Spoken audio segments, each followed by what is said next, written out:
The Lady in the Cupboard. The children's Christmas feast had been especially good that year. A fine sirloin of roast beef, a Christmas pie, and a rich plum pudding steeped in claret had all been brought with great solemnity up to the nursery, and had filled the boys so completely they were not obliged to touch the salad that Mamma had so thoughtfully provided alongside it all. There was only one slight problem. Their stomachs were now so full, and they had worked themselves up into such a state of excitement that they found themselves completely unable to sleep. "I do not recall you having this much difficulty sleeping in church this morning," Mamma said firmly as she put them to bed for the 5th time that evening. "George, I saw you nodding, and Henry, you were snoring quite loudly. George, you should be setting a better example for your brother." "You should have given us our presents before church, Mamma, and then we could have kept ourselves awake," Henry informed his mother, wagging his little finger at her in remonstration. "I think Reverend Collins would probably prefer you to sleep than clatter about with this all through the sermon," his mother exclaimed, holding up the little lead soldier that was Henry's new pride and joy. "When am I going to get a real dog of my own?" whined George, holding up the beautifully carved wooden dog he had reluctantly accepted after church. "When you're old enough to look after him properly," his mother replied. "Now to bed, both of you. You have given Nanny enough trouble already today." Mamma went back downstairs to join the rest of the family in the dining room, and the boys pretended to settle down long enough for Nanny to retire to her bed. Once they were sure she was in for the night, they crept out of their room once more and made their way as quietly as possible down the stairs to the big old entrance hall at the heart of the house. Henry clutched his toy soldier tightly in his fist, as he would not be parted from his new favourite thing, and George popped his little wooden dog in his pocket. A sudden noise and bustle from the direction of the dining room had the boys scurrying under the stairs to hide in the shadows. The door to the dining room opened, and Mamma and a small group of other ladies emerged, laughing and joking and carrying wine glasses half filled with red wine. "We really must replace the family plate," Mamma was telling Aunt Jane. "Half of the silver was lost some years ago and replaced with pewter, and we have the most ridiculous mix of odds and ends now. I keep telling Mr. Morgan that we must invest in some new china plate. The state of ours really is quite shameful." "As long as the food you're serving on it is as good as today's dinner, I don't think anyone will notice," laughed Aunt Jane, sipping from her glass and pulling Mamma into the drawing room. When the door closed behind them, George scurried across the hall and pulled open the big, centuries-old front door. A gust of cold, wet air that smelled of the winter sea slapped into his face, but he could see nothing in the pitch dark of the long December night.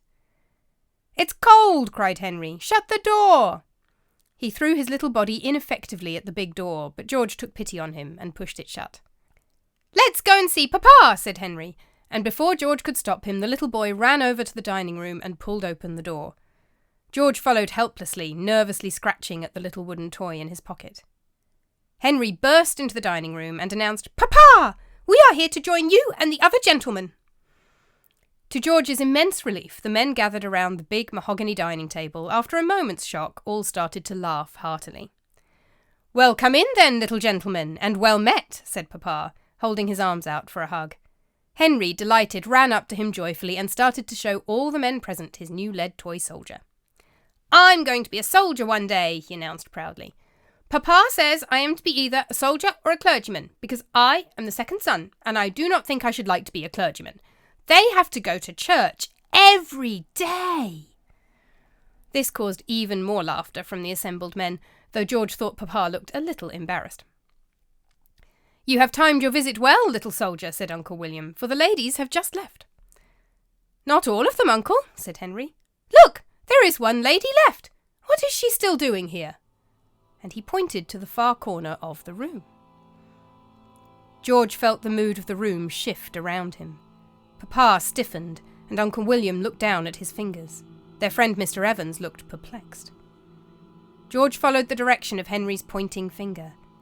At the far end of the room was an old door that led, he knew, to a very large cupboard, almost the size of a pantry, where the family plate was kept. He had only once seen this door open, when he asked Nanny what room it was while they were exploring the house one day. She had told him firmly that he was not to go in there, and since the collection of plates and cups was of no great interest to him anyway, he had obeyed. Now the door stood open once more, and the dark outline of a person was framed in it. It was immediately obvious, even to young Henry, that it was a lady, because the person was wearing a dress with a huge skirt that stuck out on either side of her, of the sort that older ladies sometimes wore for balls. Her hair was neatly gathered on her head, except for a kind of straggle of loose tresses that hung down her right shoulder. She stepped forward into the light of the fireplace and the assorted candles on the dining table, and George saw that the dress was mostly a dark blue, except for a strange stain that ran from the woman's breast right down to her feet. Her face was not young and not old, and sad. She seemed to try to smile at little Henry, but the smile was wrong somehow, as if her mouth was stretched too far. George watched Papa, Uncle William, and their friend, and realised that all three were simply refusing to look at her. They did not deny her presence, but they refused to acknowledge it either. Henry had no such qualms. He wriggled out of Papa's embrace and ran up to the lady. "Look at my soldier," he said happily. She smiled again, and it looked more natural this time, almost warm and motherly. As long as she stayed focused on Henry, she seemed alive and human. The two met in front of the fireplace, the woman's arm brushing the holly spread across the mantelpiece for Christmas, and she bent down to look at the soldier, and Henry looked at her head with concern. "Oh no, you have an ow-ow," Henry said, pointing to a faint bruise on her head. As her dress moved in the flickering light, George saw that the stain running all the way down it was a deep, dark red colour. But Henry was not looking down. He gave the woman a light kiss on her head, and for a moment that dark stain rippled and faded almost to nothing. But then Henry moved away, back towards Papa, and the stain came flooding back even darker than before, and the woman's smile shifted like sand to become even more gruesome and unnatural before fading altogether and being replaced by a sort of blank sadness. The woman stood up, turned around, and simply walked back into the big cupboard, shutting the door firmly behind her. Papa and the other men shook themselves. "Perhaps we have been long enough," said Papa. "It is Christmas, after all. Let us go and join the ladies. And you, my naughty boys, back to bed with you." The other men heartily agreed, and all three quickly stood up and ushered the boys out of the dining room. Henry made a brief attempt to follow the lady back into her cupboard, but was quickly persuaded back with the promise of a special breakfast in the morning if he would only go to bed now. Nanny was roused and was at the receiving end of a few words from Papa. The boys were sent back to their room, and order was restored.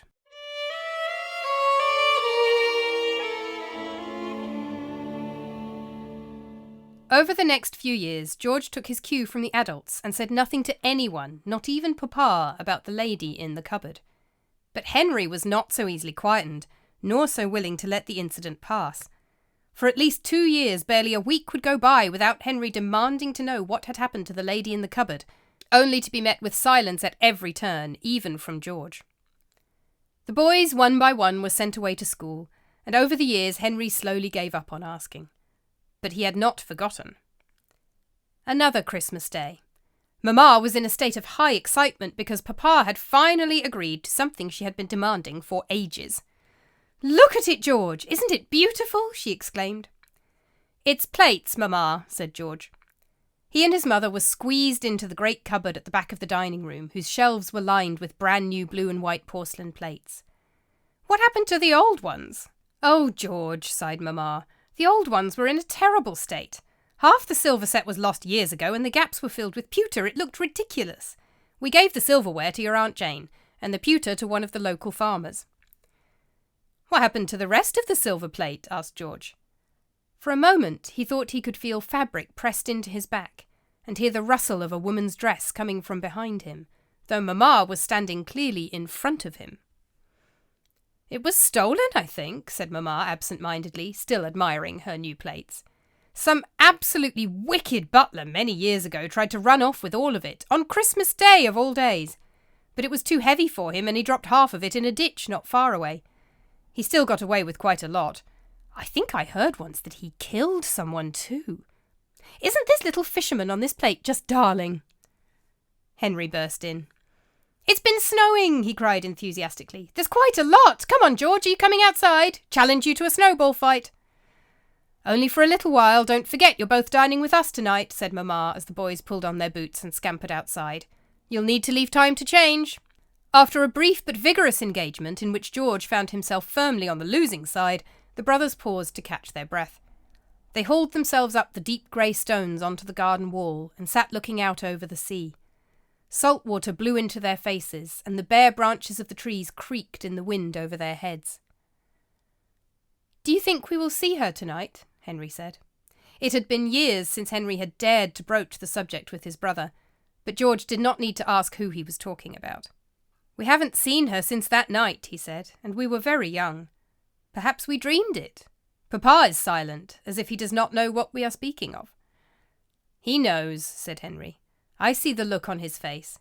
He knows, but he does not understand it, so he ignores it." George bit his lip. Following his father's lead, he had never really acknowledged the woman's existence, and had always responded with silence. But while he did not speak of it, he did remember it, and he did think about it. "Who do you think she is?" he said at last. Henry's head jerked up in surprise, having long ago given up on getting any kind of response on this subject. "Do you really think about it?" said Henry. He picked a stone off the wall and threw it towards the sea. It fell in the undergrowth below the wall. The boys sat and listened to the waves crash against the rocks below. "Yes," said George eventually. "What do you remember about her?" "I remember she had a beautiful smile," said Henry, "and she was wearing a dark blue dress, one of those big old-fashioned ones that sticks out on either side." "I remember her differently," said George. "Not the dress, that was the same, one of those silly ones old ladies wear that makes them have to walk sideways to get between two chairs. But she was different than that." "Can I show you something?" said Henry. George nodded yes. "Come on, then." Henry jumped down from the wall and scampered across the snow back into the house. George followed almost as quickly. Fresh snowflakes were just starting to fall from the leaden sky. The boys stamped the snow off their boots just inside the big front door and hastily brushed down their jackets. George waited for his brother to lead the way, but Henry was not going far.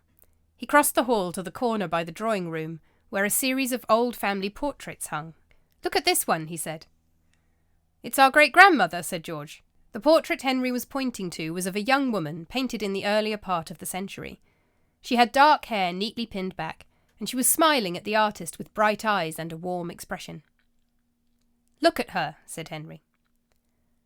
George squinted at the portrait. For a moment the image seemed to wobble before his eyes. The warm and friendly smile wavered and stretched out in a weird, unnatural way, and the eyes became dead and cold. Then he blinked and it went back to normal again. "It's her," he said, not quite sure he could believe that she was real after all. George found it harder than usual to enjoy his Christmas dinner that evening. He kept staring at the glistening red berries on the holly that was spread decoratively across the dining table, and thinking of blood on a deep blue dress. Mamma would not stop loudly admiring the new china plates, and Henry could not keep his eyes off the door in the far corner of the room. Finally, the plum pudding had been cleared away, and Mamma and Aunt Jane stood up to retire to the drawing room.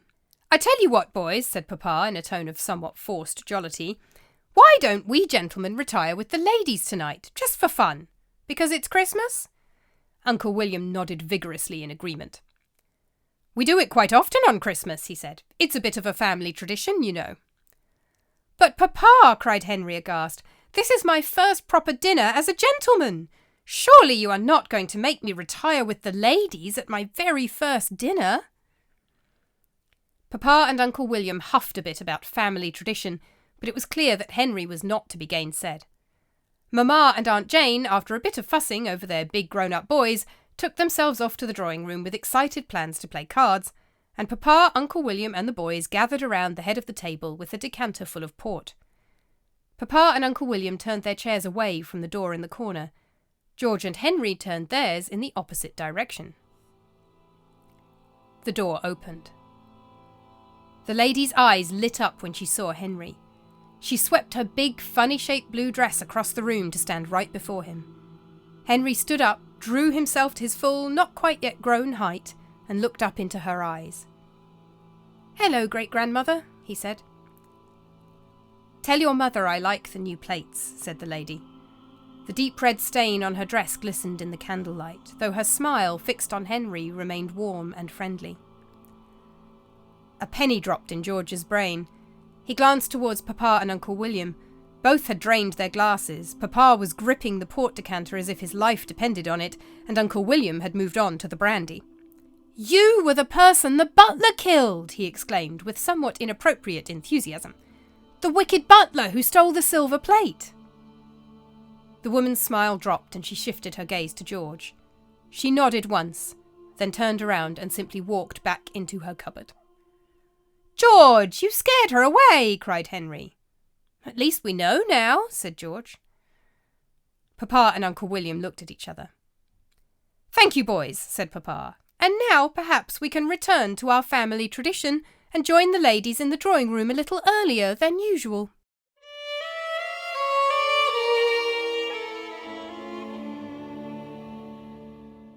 Papa and Uncle William never again allowed anyone to dissuade them from their family tradition of retiring to the drawing room with the ladies straight after dinner on Christmas Day.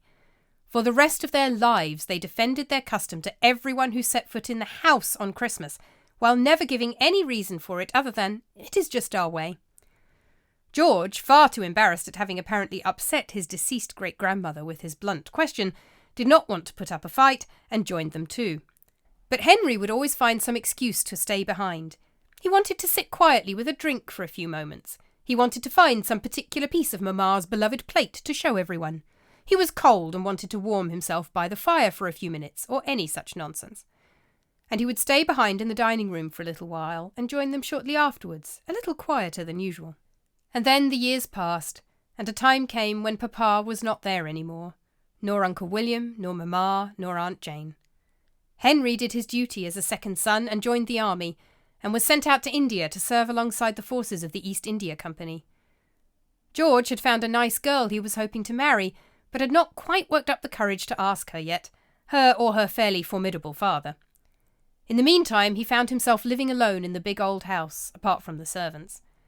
It did not seem worth keeping up formal dining customs under such circumstances, so instead of withdrawing after dinner, he took to simply turning a comfortable chair to face the fire and reading by its light in the dining room until it was time to go to bed. This habit created less work for the servants, saved on firewood, and made the dining room a cosier space, where George could remember happier times. He did make an exception, though, for Christmas Day, when he would withdraw to the drawing room and drink a toast in memory of his papa. It was a spring day. April showers had come and gone in the garden, and a brisk breeze whipped the waves against the rocks below. Blossoms were starting to appear on the trees, and some were even falling to the ground already, coating the ground in pink and white petals that sparkled in the afternoon sunlight. George picked a small pebble off the grey stone wall and threw it down towards the beach, where it landed among hundreds of other grey stones. Mentally composing yet another proposal for Miss Jones, and a separate one for her father, he turned and walked back into the house. As he stepped over a hole in the path, he suddenly shivered violently for no reason. True, the wind was biting a bit, and a fresh spray of salt water had just blown into his face, but it was not too desperately cold for the time of year, and there seemed to be nothing amiss, nor any reason for alarm. George shook it off and continued into the house. He dined early that evening, a simple roast beef dinner. He stayed up far later than he meant to, however. He was working his way through Tristram Shandy, which he found odd but strangely compulsive reading, and in the comfort of his home, by the warmth of the fire, he found himself reluctant to move.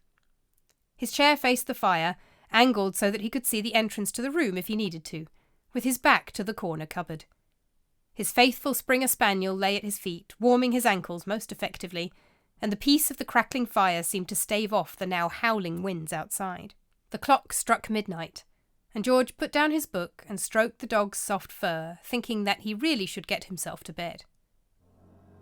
The cupboard door behind him clicked open. George froze, his hand stopped suddenly still on the dog's head. For a wild moment he thought he had gone mad, and somehow missed 3/4 of the year, and it was now Christmas. Or perhaps he had fallen asleep here on Christmas night and dreamed the whole of the last 4 months. But a quick glance at a discarded newspaper lying at his feet reassured him this was not the case. It was indeed April. George turned around in the chair and leaned to look behind it. There, standing framed in its doorway, was the lady in the cupboard. She wore the same terrible expression as she had the first time he had seen her, a smile that stretched her mouth too flat and too thin, and hollow eyes staring out of a pale, skull-like face. The dark red stain glistened down her blue dress, its bizarre angles striking him as even odder now, having not seen any lady wear such a dress in a long time. She walked a few paces towards him, and as she stepped into the firelight, he saw that she was weeping. "Your brother is dead," she said. And having delivered her news, she turned and walked straight back into the cupboard, shutting the door behind her with a loud clang. Shaking, George stood, picked up a candelabra from the dining table, and tiptoed over to the cupboard. Taking a deep breath, he flung open the door and held up the candelabra in a shaking hand, but he could see nothing in there except for Mamma's beloved china plates. George marched himself over to Miss Jones's house and proposed to her the very next day. Having obtained a positive answer, he took on her father, and spoke so loudly and so quickly that the grumpy old man had not the energy to gainsay him. Both were polite enough not to mention the fact that his eyes were watering the entire time, and every word seemed to bring him to the verge of tears. Neither inquired as to the cause. By the time the letter arrived from India, it was months later, and the wedding preparations were well under way. George seemed to take the news with some melancholy but little shock, his fiancée noticed. The letter was dated from April, and it was brief and to the point. Henry had been wounded earlier in the afternoon, and had died at midnight that night. "To the very hour," George muttered to himself on receiving the letter. He took a little miniature portrait of Henry that had been painted just before he went away, and had it mounted on the wall in the entrance hall, just underneath a painting of their great-grandmother. For a moment, as he looked at her portrait, it seemed to flicker, and instead of smiling, the mouth seemed to turn down, and a single teardrop appeared on her cheek. Then the mist cleared, and the portrait was smiling again, even more warmly than before, the miniature of Henry smiling back up at her. George turned to his fiancée, who was watching in silence. "Did I ever tell you about a peculiar little Christmas tradition of ours?" he said, taking her arm and leading her away into the drawing-room. The end.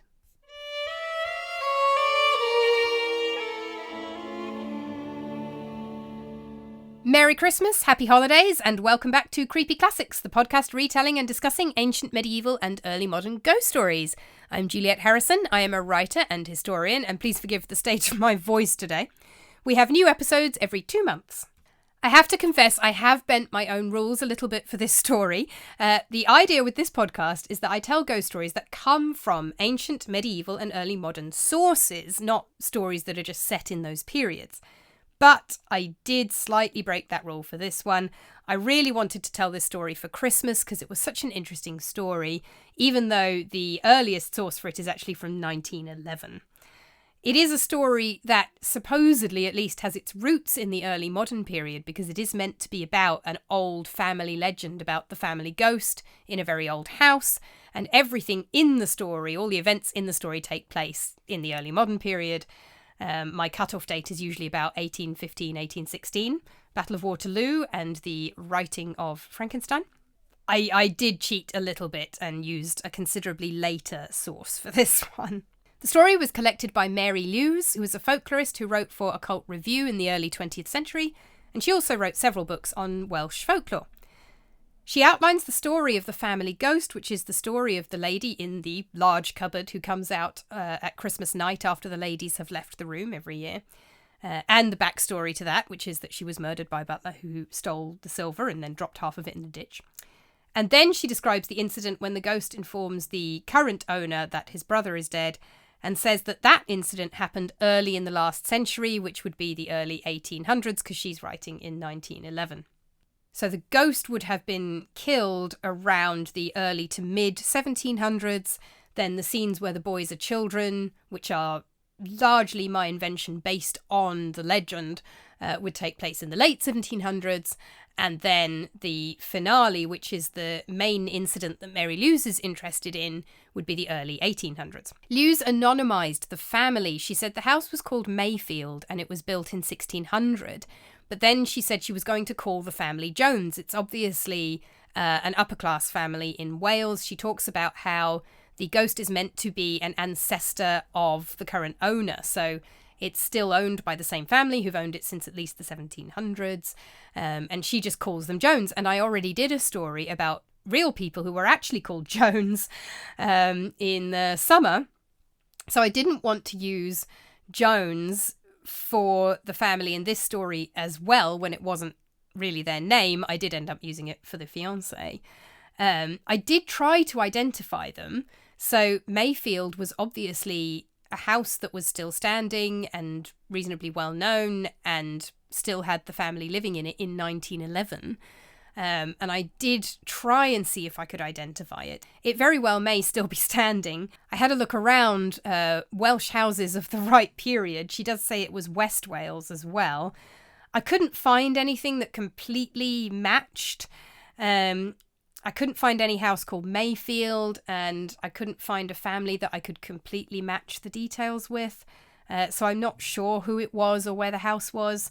But I basically based my description of the house on various manor houses in West Wales from the right period, particularly Plas Unrhyw in Gwynedd, which is on the sea.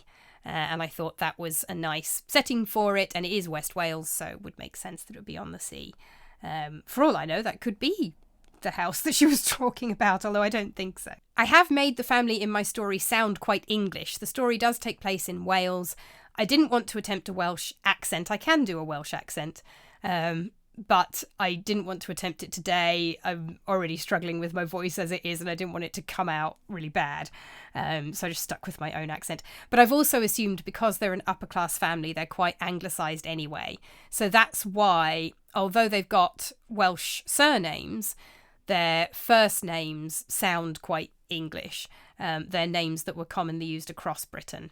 So if you're wondering why the story doesn't seem very Welsh, that's why, because I've gone with that upper class society, which would be a little bit more similar across Britain in this period. Dinner in this period would usually be eaten a lot earlier, about 5 o'clock, maybe 6 o'clock, but I've assumed it's a fairly late dinner party in all the various dinners because it's Christmas, and because I'm assuming again they're quite an upper class family, and upper class families were starting to eat a little bit later by the late 1700s. Mary Lewes includes this story in a section of her book Stranger Than Fiction, along others of what she calls a warning type of ghost story. Some of them are a bit more general. They warn about accidents, things that are broken. One of them helps to find a lost child. But a couple of them, like this one, are actually what we would call crisis apparitions now. A crisis apparition is a ghost seen by somebody at a time of crisis, so usually at the time that the person who is the ghost dies. It could be if they're very close to death, and they're usually seen by somebody who is a very long way away, somebody who's not expecting to see them. And there are variations, they don't have to be a long way away, but somebody who is not in the same location as the person who's dying anyway. According to the Encyclopedia of Ghosts and Spirits, Volume 2, crisis apparitions were originally defined by Henry Sidgwick as an apparition seen 12 hours before or after the person in question had a crisis or died, so was very ill or injured or died. John and Anne Spencer, who wrote the Encyclopedia of Ghosts and Spirits, expand the definition for Volume 2 of their encyclopedia to allow for a slightly longer time span, although in this case it is supposed to be at the moment of death. This one is, of course, unusual in that it's not the ghost of the brother who appears to the person seeing it. It's the family ghost who is one of their ancestors or forebears. She wouldn't be that many generations removed. I hesitated whether to make her grandmother or great-grandmother, but I figured people probably had babies relatively young in this period, so I went with great-grandmother. The most common form of a crisis apparition is somebody sees a friend or a loved one at a place they're not expecting them to be, and then it turns out later that the person had died at that exact moment they saw them. But as I said, there are lots of variations with different time spans and people being further or nearer, and of course in this case them seeing a different person but also a ghost. And more rarely it can be a total stranger as well that you see. Crisis apparitions are not attached to particular places and they don't repeat. They are a one-off appearance of a ghost to a specific person at a specific time with a specific message. Usually they're there to say goodbye or to let the person know that they've died, or both. Sometimes they don't even say anything, they just appear, or sometimes it's a conversation somebody has with another person who it turns out had died at that time. This story is interesting because it's really two stories put together. There's the tradition of the family ghost story, and those are the words Lewes herself uses, and she seems a little bit more sceptical about that part of it. That's the bit about the murdered lady who appears at Christmas every year. But then there's the crisis apparition, which Lewes seems less sceptical about, which is more specific, happening to a specific person at a specific time, but is the same ghost. And there's quite a significant difference, obviously, in that the family tradition is that the ghost appears every year on Christmas, which is the anniversary of her murder. But of course, the crisis apparition appears at the moment that the brother dies. I had to make up all the names because they've all been anonymised. So I decided to assume that the brother didn't die on Christmas. That would be a really weird coincidence and probably worth mentioning. And if the whole point is that she appears at the time of his death, then her appearing at the time she always appears wouldn't be very notable. So I decided that I would tell the story with the kind of traditional, she appears every Christmas, and then the immediate indication that something different is happening is her appearing at a time other than Christmas. Also, the man living in the house who saw her would be unlikely to be alone on Christmas, whereas he is alone apart from the servants in the house when this happens, and he's living alone apart from the servants when it happens. And it would be a very, very weird coincidence if it had all happened on Christmas night anyway. I tried to make sure to include several details from Christmas in the 18th century. Of course, all the Christmas scenes take place in the late 18th century, the late 1700s, when the boys are children, so that they are adults in the early 1800s for the finale bit. In the late 1700s, Santa Claus had not yet been imported from America or Europe, and although Father Christmas has been a figure in British Christmas celebrations for centuries, he was not yet associated with bringing presents to children. He was more a personification of the time of year. He had other roles, but he didn't kind of come into the house and bring the children presents yet. But it was already traditional to give gifts to children at Christmas, so I've had the boys given toys when they're younger. Christmas trees were not yet popular in Britain, but evergreens, including holly, had been used to decorate indoors for centuries already as well. I mean, that can go right back to Roman Saturnalia, never mind anything else. Bringing in evergreens for the winter festival is very common. Roast beef, turkey, and other birds were all meats often roasted for the Christmas feast, but roast beef and plum pudding was the standard. And plum pudding was starting to be especially associated with Christmas around this time. A lot of the Christmas foods were still just kind of rich foods. It's a feast. It's a very, very nice dinner, rather than being specifically Christmas. But people were starting to develop more specific Christmas traditions around food. Both sweet mince pies and savoury meat pies had been part of the Christmas meal for a long time. So the Christmas pie that they eat, I'm assuming, is a savoury pie, but they might have had sweet mincemeat, i.e. dried fruit pies like we do now as well. And if you are interested in the history of Christmas traditions, I have gone into more detail about the history of Christmas pudding and the history of the Christmas tree over on my YouTube channel, Classical JG. My source for this episode, which, as I mentioned, was a bit later than usual, being from 1911, was Mary Lewes' Stranger Than Fiction, being Tales from the Byways of Ghosts and Folklore. I came across it in Gillian Bennett's The 100 Best British Ghost Stories, which includes pretty much the whole story, the whole of this particular story about the ghost in the cupboard. But then I looked at Mary Lewes' book itself to get more context for kind of why she's talking about it and the other things she's talking about in that section. For other resources on dining and childhood and Christmas and all sorts of other details around the early modern period, I used Ian Mortimer's The Time Traveller's Guide to Regency Britain. I thoroughly recommend Ian Mortimer's Time Traveller's Guides. They're great books and they're really readable as well. I had a look at Judith Flanders' Christmas A History, Steve Roud's The English Year, Emma Kay's Dining with the Georgians, A Delicious History. And I had a look at a couple of websites, particularly fashionhistory.fitnyc.edu. So that is from a New York university on fashion history. And a website called thebabyhistorian.com on Jane Austen's nursemaids and nannies to get an idea of childcare in this period. And I also had a look at an article from the Field Club Archaeology Society from 1989, by R. Oldfield on private schools and academies in 18th century Hampshire. I hope you enjoyed this episode. Thank you so much for listening. And just in case you hadn't heard, Creepy Classics is now a book. Creepy Classics, Ghost Stories from Ancient Rome, includes 12 stories featured on this podcast and 1 book-exclusive story to make it up to 13. You can buy it from Amazon in paperback, ebook, and it's on Kindle Unlimited.